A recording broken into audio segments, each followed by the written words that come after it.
ঈসা নবী দুনিয়াতে এসে প্রমাণ করবে যে মুসলমানদের থেকে খ্রিস্টান ভালো, সেজন্য আল্লাহ খ্রিস্টানদেরকে রাজি খুশি করার জন্য আলাদা একটা নবী পাঠালেন, তার নাম ঈসা। নাউজুবিল্লাহ। এটা তারা এখনো দাবি করে বসে আছে, যেভাবে দাবি করে বসেছিল কাদিয়ানি, গোলাম আহমেদ কাদিয়ানি এবং তার অনুসারীরা। তারা মনে করত যে মুহাম্মদ সাল্লাল্লাহু আলাইহি সাল্লামের উম্মতরা যেহেতু ঢিল হয়ে গেছে, এরা নবীকে মানে না, আল্লাহকে মানে না, তাহলে আমি এই সুযোগটা কাজে লাগিয়ে নিজেকে নবী দাবি করে বসি। আস্তাগফিরুল্লাহ। তখন তিনি নবী দাবি করার পরে তার পিছনেও কিছু গরু ছাগল নামক মানুষ ছুটল। ছুটতে ছুটতে হাজার হাজার লক্ষ অনুসারী বলতে লাগলো যে নবীর পরে নবী নাই, তবে নবীর পরে নবী দেওয়ার ক্ষমতা যেহেতু আল্লাহর আছে, সেই জন্য আল্লাহ নিজের সিদ্ধান্ত নিজে পরিবর্তন করে আমাদের গোলাম মোহাম্মদ কাদিয়ানিকে আল্লাহর নবী বানাইছে। নাউজুবিল্লাহ। এভাবে তারা কোরআনের আয়াতকে বিকৃত করে বলতেছে আপনার মা কানা মুহাম্মাদুন আবা আহাদিম মির রিজালিকুম ওয়ালাকির রাসূলুল্লাহি ওয়া খাতামান নাবিয়্যিন। মুহাম্মদ কোন পুরুষের আব্বা না, ছেলে ছিল নবীর, তবে দুনিয়াতে আসার পরপরই আল্লাহ তাদেরকে নিয়ে গেছে। আমাকে কেউ আব্বা বলে ডাকবে এটা নয়, আমি কারোর পিতা না, আমি হলো মুহাম্মদুর রাসূলুল্লাহ, আমি হলো নবী, আমি হলো রাসূল। আর আমার পরে রাসূল নাই, আমি হলো খাতামুন নবী, একবারে নবীদের দরজায় শেষ তালা লাগা। তখন ওরা আবার একটু অতিরিক্ত বানিয়েছে, ইল্লা আইয়াশা আল্লাহ। নাউজুবিল্লাহ। বলতেছে কোরআনটায় কিছু কিছু কথা বাদ গেছে। এটা কি বিশ্বাস করেন আপনারা? বলতেছে কোরআনে কিছু কিছু কথা এখনো গোপন আছে, এগুলি উসমান রাদিয়াল্লাহু আনহুর সময় লোকজন নাকি গোপন এগুলি কাটিয়ে দিয়েছে। আস্তাগফিরুল্লাহ। বলতেছে লেখা ছিল আনা খাতামুন নাবিয়্যিন লা নাবিয়্যা বাদি ইল্লা আইয়াশা আল্লাহ। আল্লাহ নাকি বলছে আমার মুহাম্মাদের পরে নবী নাই, তবে আমি যদি চাই তবে দেব। আস্তাগফিরুল্লাহ। এভাবে তারা আল্লাহর প্রতি জুলুম করে, আল্লাহর প্রতি মিথ্যারোপ করে। তাদের ব্যাপারে আল্লাহ বলতেছে ইন্নাল ইনসানা লিরাব্বিহি লাকানুদ। আমি যে সৃষ্টিকর্তা এটা ইহুদি খ্রিস্টানরা পর্যন্ত স্বীকার করে, কিন্তু একটা জায়গায় এসে তারা ধরা, আমি আল্লাহ যে সৃষ্টি করছি, আমি খালেক, আমি সাক্ষী দিচ্ছি আমার এই মানুষ বড় নিমক হারাম। কানুদ, রব্বিহি লাকানুদ, তার রবের প্রতি তারা নিমক হারাম। বাংলাতে বলে নিমক হারাম, এটা সহজে বুঝতে পারে। আর একটা আছে হলো অকৃতজ্ঞ। এই জাতি আমরা যুগে যুগে আমরা নবীদেরকে পর্যন্ত ছাড় দেই নাই, ভালো ভালো মানুষদেরকে আমরা বেইজ্জত করছি। দেখেন আপনাকে বলি, বানী ইসরাইল একটা অভিসম্পত্ত সম্প্রদায় না? বানী ইসরাইল হলো আল্লাহর সৃষ্টিতে এর থেকে নোংরা, অসভ্য, বেহায়া কোনো জাতি এই পৃথিবীতে হতে পারে না, যারা ডাইরেক্ট তার নবীকে গালিগালাজ করতো। নাউজুবিল্লাহ। যারা ডাইরেক্ট আল্লাহকে বলতো আপনি হলো ফকির। নাউজুবিল্লাহ মিন যালিক। নাউজুবিল্লাহ। দলিল আউযু বিল্লাহি মিনাশ শাইতানির রাজীম। ইয়ুরিদুল্লাহ করদান হাসানান ফায়ুদাইফাহু লাহু আজরান কারীম। তোমরা আমাকে ঋণ দাও, আমাকে উত্তম কর্জ দাও, আমাকে তোমরা যদি উত্তম রুজি দিতে পারো, আমাকে যদি তোমরা কর্জ দিতে পারো, তাহলে আমি আল্লাহ তোমাদেরকে বহুগুণে বাড়িয়ে দেব। এটা কোরআনের আয়াত। যেই এই কথা কোরআনের আয়াত নাজিল হইল, অর্থ না বুঝেই ইহুদিরা বলা শুরু করলো, আগেই তো বলছিলাম যে আল্লাহ ফকির হয়ে গেছে। নাউজুবিল্লাহ। লাকাদ সামিআল্লাহু কাওলাল্লাযীনা ক্বালু ইন্নাল্লাহা ফাকির ওয়া নাহনু আগনিয়া। আমরা তো আগেও বলছিলাম, তোমরা শোনো নাই, তোমাদের আল্লাহ ফকির হয়ে গেছে, আমরাই হলো ধনী। নাউজুবিল্লাহ। আল্লাহর অর্থ সম্পদ কমে গেছে, না কমলে তিনি আমাদের কাছে দান করতে বলে কেন? আমাদের কাছ থেকে তিনি টাকা চায় কেন? বোঝা গেল আল্লাহর এখন ধনভাণ্ডার কমে গেছে। আস্তাগফিরুল্লাহ। এত বড় নিমক হারাম, যাদের প্রতি আল্লাহ এত দয়া করে সুযোগ দিল, তারা আল্লাহর প্রতি এত বড় অকৃতজ্ঞ। আজও এই জমিনে যারা অকৃতজ্ঞ হয়, যারা কৃতজ্ঞতা প্রকাশ করতে জানে না, আল্লাহ তাদের জুলুমের পরিণতি বড় কঠিন করে দেয়। এটাই বাস্তবতা। সে যেই হোক না কেন, মানুষের প্রতি জুলুম, অত্যাচার, রবের প্রতি অকৃতজ্ঞ হলে এই জাতি কোনোদিন সফল কাম হতে পারবে না। এবার আপনাদের একটা কথা বলি, উদাহরণ দেই। কোরআন মাজিদে যেই ঘটনা সবচেয়ে বেশি আসছে, যেই ব্যাপারটা সবচেয়ে বেশি উদাহরণে আল্লাহ আনছে, সেটা হলো বানী ইসরাইলের ঘটনা। 17 নম্বর সূরা, সূরা বানী ইসরাইল, ইসরা। এরপরে গোটা কোরআন মাজিদে মুসা, ফেরাউন দিয়ে ভরা। গোটা কোরআন মাজিদের অধিকাংশ জায়গায় ফেরাউন আর মুসার কথা দিয়ে ভরা। তার মানে এটা বানী ইসরাইলের ঘটনা। বানী ইসরাইলের গাভী, বানী ইসরাইলের গরু, বানী ইসরাইলের অকৃতজ্ঞতা, বানি ইসরায়েলের আসমান থেকে ভাদা গোশত, বানি ইসরায়েলের মাশরুম, বিভিন্ন খাদ্যখানা নিয়ে গোটা কোরআন মাজিদটা প্রায় পূর্ণ করা আছে। তাদের উপরে ঘটিত একটা ঘটনা দিয়ে আল্লাহ গোটা কোরআন দিয়েছে, যেই সূরার নাম হলো সূরা বাকারা। ওই সূরা সবচেয়ে বেশি আয়াত, সবচেয়ে বড় সূরা। এই সূরাতে আল্লাহ বানি ইসরায়েলের ঘটনা সিরিয়ালে বলেছেন।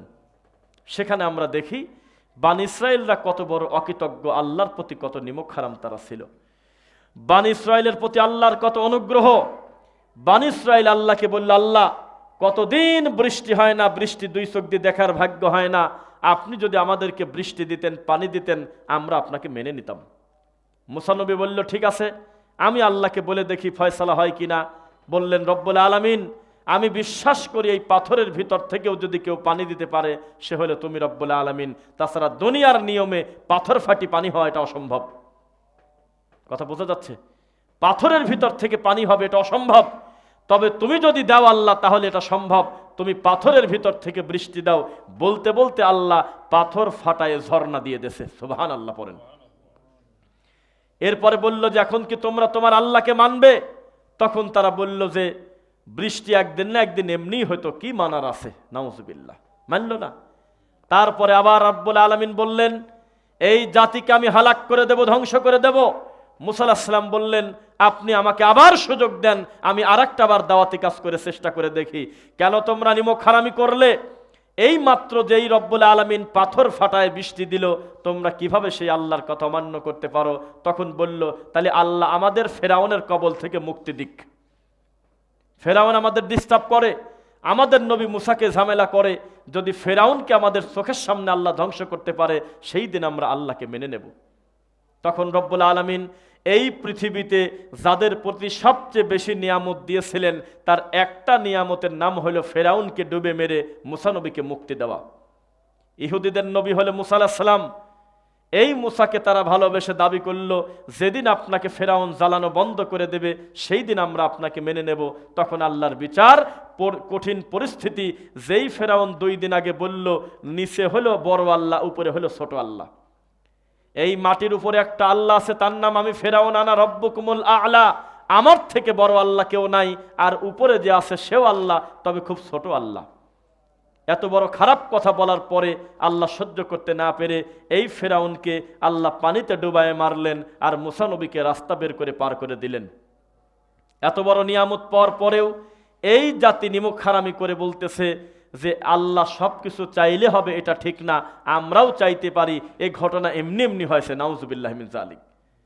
তারা আল্লাহকে মানল না। এরপরে আল্লাহ রব্বুল আলামিন তাদেরকে বললেন যে আমি তাদেরকে ধ্বংস করে দেব, হালাক করে দেব। মুসা নবী বললেন যে আল্লাহ, আমার মানবিকভাবে যে মায়া দয়া, তাতে মনে হয় এই জাতিকে আপনি ধ্বংস করে দিলে আমি দাওয়াতটা দেব কার কাছে? সুবহানাল্লাহ পড়েন। আমি দাওয়াত দেব কার কাছে? আল্লাহ আপনি আমাকে অবকাশ দেন, সুযোগ দেন, আমি আবার তাদের দ্বারে দ্বারে গিয়ে দাওয়াত দেই। তখন তাদেরকে বলতেছে, কি চাও? যেই জিনিস পেলে আর উল্টাপাল্টা করবে না, আল্লাহকে মেনে নেবে। তখন বলতেছে, আমরা কর্ম করে খাবো না। তোমার আল্লাহর যদি বেশি টাকা থাকে তাহলে তিনি যেন আমাদের খাওয়ার ব্যবস্থা করে, আমরা আরামে গড়া জিনিস খাবো, আমরা কোনো কর্ম করে খাবো না। আল্লাহ বলল, আমি রাজি। আসমান থেকে ওয়াজাল্লালনা আলাইকুমুল গামাম ওয়া আনজালনা আলাইকুমুল মান্না ওয়াস সালওয়া, আসমান থেকে নাজিল হচ্ছে ওয়াক্ত মতো ভাজা গোশত আর হলো মাশরুম। ভাজা গোশত এসে তাদের জন্য রেডি, কত মজা করে তারা খাচ্ছে। খাওয়ার পরে বলতেছে আলহামদুলিল্লাহ। 1 দিন 2 দিন 5 দিন 10 দিন যায়, হঠাৎ করে তারা বলল, এভাবে খেতে আমাদের ভালো লাগে না, আমাদের এই খাওয়া মজা লাগতেছে না। নাউজুবিল্লাহ পড়েন। জান্নাতি খাওয়াতে যদি কারোর মন না ভরে, ওটা কেন মানুষ? জান্নাত থেকে খাবার দিচ্ছে, তখন তারা বলতেছে যে না, এভাবে আমাদের ভালো লাগে না, নিজেদেরকে ফকির ফকির লাগে। নাউজুবিল্লাহ মিন যালিক। তোমার আল্লাহকে বলো এই খানা আমাদের দরকার নাই, তিনি তুলে নিক, আমরা আমাদের মতো কিছু করে খাবো। তখন নবী সাল্লাল্লাহু আলাইহি ওয়াসাল্লাম বললেন, মুসা বললেন, শোনো, যেহেতু তোমরা কাজ করে খাচ্ছ, আল্লাহ আমাকে বলেছে ডান পাশের এই হাজার হাজার অনাবাদী জমি তোমরা চাষ করে খাও, ধান, গম, পেঁয়াজ, রসুন খাও। এই তো খাচ্ছি আমরা, এই তো আমরা খাচ্ছি। অথচ আল্লাহর ধনভাণ্ডারে অভাব ছিল না। কোরআন মাজিদের আয়াত, এই জাতি যদি নিমক হারামি না করত, আমি আল্লাহ কিয়ামত পর্যন্ত তাদের খেতে দিতাম। দিত, অভাব ছিল। জান্নাতি খাবার ফোরায় কোনোদিন? ফোরায় বলেন? ফুরায় না, জীবনে ফুরাবে না। আমি আল্লাহ কিয়ামত পর্যন্ত তাদের আমি আসমানি খাবার দিতাম, রুজি দিতাম, কিন্তু আমি দেওয়া বন্ধ করে দিলাম, তারা নিমক হারামি করেছে সে কারণে। এরপরে তাদের উপরে নাজিল হলো আল্লাহর গজব। আল্লাহ বলল, ঠিক আছে হে মুসা, আপনি বলে দেন ডান পাশের যত উপত্যকা আছে, পাহাড় আছে, যত হাজার হাজার বিঘা জমি আছে, এগুলো কষ্ট করে ধান ফলাতে বলেন, গম ফলাতে বলেন, রসুন পেঁয়াজ ফলাতে বলেন, আলু ফলাতে বলেন, পটল ফলাতে বলেন, আমি আল্লাহ তাদের খাওয়াই। তখন কোথায় পাবে বৃষ্টি, কোথায় পাবে পানি? বহু কষ্ট করে যখন এগুলো ফসল ফলায় খেতে লাগতে লাগতে তখন দেখে আমাদের প্রতি কষ্ট হচ্ছে। হে আল্লাহ, আবার আপনি আমাদের খাবার দেন। আল্লাহ বললে, এখন তো হবে না, আমি আমার বাজেট থেকে আমি দেব না, তোমরা অকৃতজ্ঞ। তখন এই জাতি যখন বিভীষিকাময় অবস্থায় পড়ে গেল, তখন আল্লাহ তাদেরকে যুদ্ধ লাগায় দিলেন, নিজেরা মারামারি করে মর। একটা পর্যায়ে নবী মুসা বললেন, আল্লাহ এভাবে যদি নিজেরা মারামারি করে তাহলে তো লোক বাঁচবে না, আপনি তাদেরকে সুযোগ দেন, ওদেরকে একটা সুযোগ দেন, ওরা বেঁচে থাকুক। তখন তারা বললেন, হে মুসা, অকৃতজ্ঞতা বহু করেছি, এবার তুমি তোমার আল্লাহকে বলো, তিনি যাতে আমাদেরকে ক্ষমা করে দেয়। তখন তারা আল্লাহর কাছে পেশ করলেন, আপনি আমাদেরকে পরীক্ষা করেন, আমাদের কি করতে হবে। তখন আল্লাহ সুবহানাহু ওয়া তাআলার নবী মুসা কিছুদিন নীরব থেকে অনেক দিন পরে বলতেছে, আমি আল্লাহর পক্ষ থেকে আদিষ্ট হয়েছি, তোমরা যদি বাঁচতে চাও, তোমরা যদি এই জমিনে বেঁচে থাকতে চাও, তোমাদের একটা কাজ, সেটা কি? বাইতুল মুকাদ্দাস জয় করো, যুদ্ধ করো, যুদ্ধ করে বাইতুল মুকাদ্দাসকে বিজয় করো। যদি বিজয় করতে পারো তাহলে আবার আল্লাহ তোমাদের পূর্বের নিয়ামত দিয়ে দেবে। তো এত কিছু যাদের জন্য আল্লাহ করলো, তাদের উচিত ছিল না আল্লাহর এই কথাটা মানা। এখন তারা কি জবাব দেয় দেখেন, তারা বলতেছে, ইযহাবু ইলা রাব্বিকা ফাকাতিলা ইন্না হাহুনা কাঈদুন। হে মুসা, তুমি আর তোমার আল্লাহ যুদ্ধ করো, আমরা ফাঁকে থেকে দেখতেছি। বলেন কি দুঃখে এই কথা বলবেন? বলেন একটা জাতি কত বড় নিমক হারাম হতে পারে যে ফেরাউনের মতো খারাপ লোকের কবল থেকে আল্লাহ কেবল মুক্তি দিল, কেবল তাদেরকে পাথর ফাটায় বৃষ্টি দিল, কেবল তাদেরকে আল্লাহ সুবহানাহু ওয়া তাআলা আসমান থেকে ভাদা গোশত পর্যন্ত রানিং দিল। সেই জাতিকে আল্লাহ বলল, তোমরা আমার বাইতুল মুকদ্দাস, আমার ঘরটা জয় করে নিয়ে আসো। লোকও তাদের বেশি, তারা বলতেছে যে তুমি আর তোমার আল্লাহই যুদ্ধ করে আসো। আমরা দূর থেকে মজা দেখি, তো আমাদের ঠেকা নাই। ইযহাবু ইলা রাব্বিক, হে মুসা চলে যাও তোমার আল্লাহর কাছে, তোমরা দুইজন মিলে যুদ্ধ করো। নাউজুবিল্লাহ। এটা কি ছোট অকৃতজ্ঞ না বড় অকৃতজ্ঞ বলেন তো? এর থেকে নিমক হারামি আছে আর? তখন আল্লাহর সহ্য হলো না, রব্বুল আলামিন বললেন, এ জাতিকে আমি আর কোনোভাবেই আমি রাখবো না, এদেরকে আমি ধ্বংস করে দেব। তখন যখন ধ্বংস করার কথা, আবার মুসা আলাইহিস সালাম আল্লাহকে বললেন, আল্লাহ আপনি আবার পরীক্ষা করার জন্য দেখেন তো আর কোনো কিছু দিতে পারেন কিনা। তখন আল্লাহ সুবহানাহু ওয়া তাআলা বলল, ঠিক আছে আমি পরীক্ষা দেব, তবে এই পরীক্ষায় যদি তারা ফিরে এসে ক্ষমা না চায়, আমি এই পরীক্ষা তাদের ছাড়ব না। চলবে কি?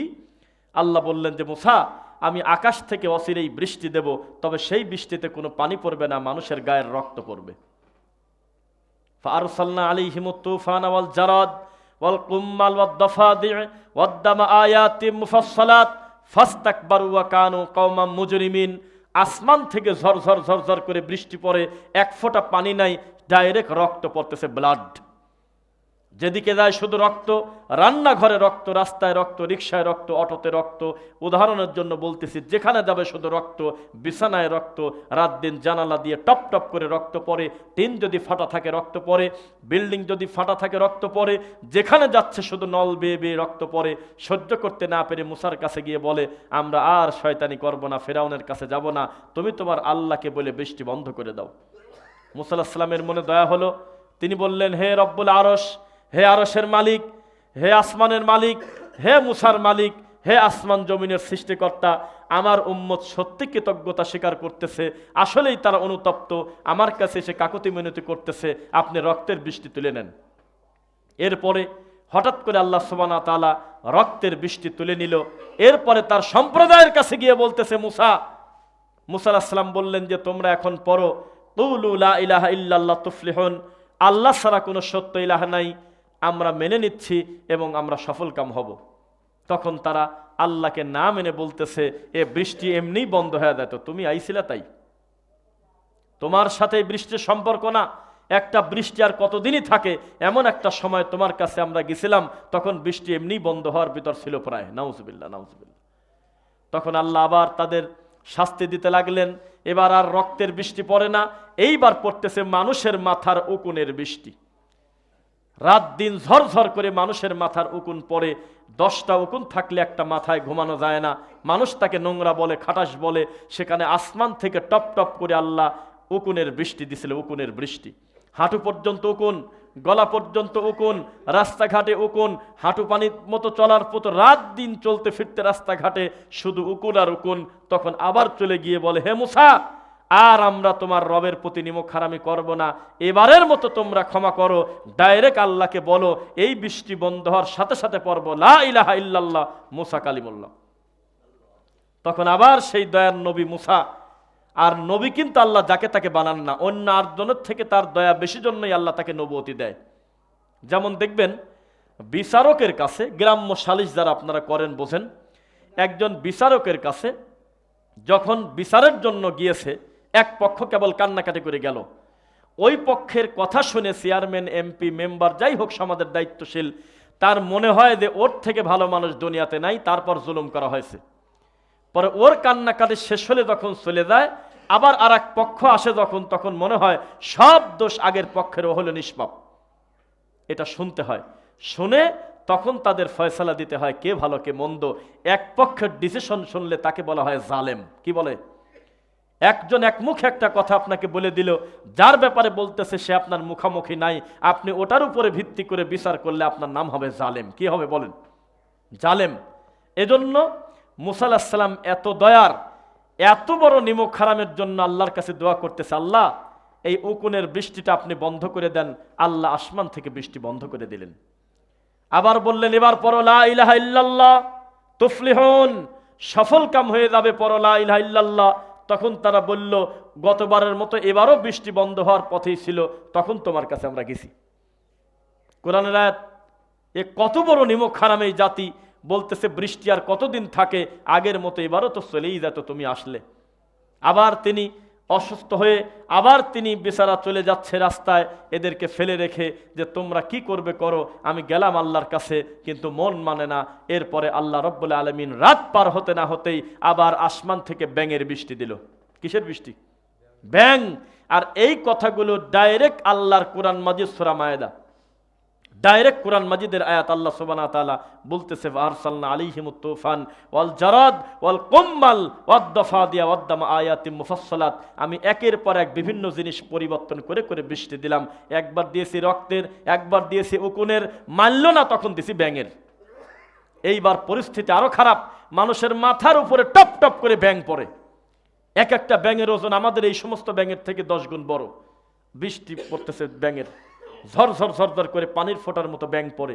ব্যাঙ পড়তে পড়তে মানুষের হাঁটু পর্যন্ত ব্যাঙ হয়ে গেছে।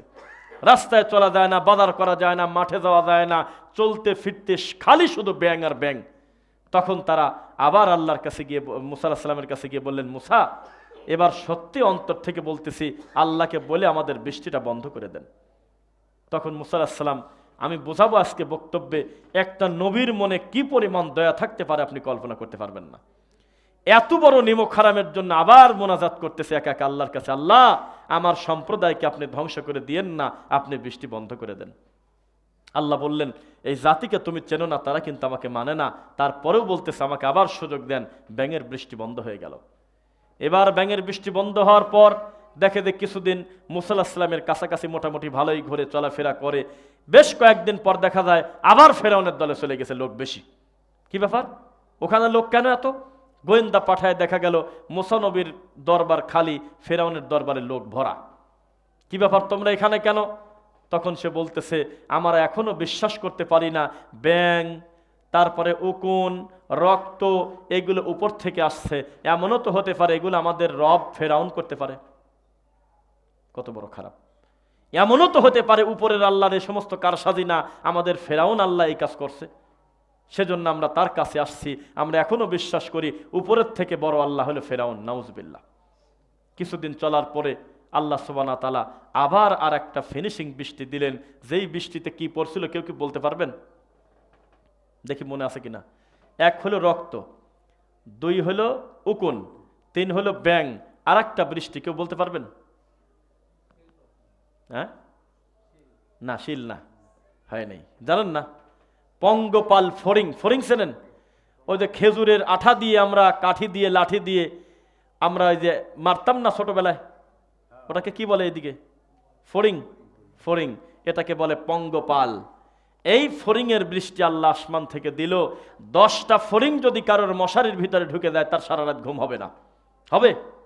সেই জিনিসের যদি বৃষ্টি দেয় আল্লাহ উপর থেকে, আসমান থেকে, অবস্থা কত খারাপ। এক টানা পড়তেছে ঝরঝর করে। এবার লজ্জায় সহজে মুসা নবীর কাছে যায় না। একটা পর্যায়ে এমন একটা টাইমে গেছে যখন আর সহ্য করা যাচ্ছে না, পরিস্থিতি কঠিন।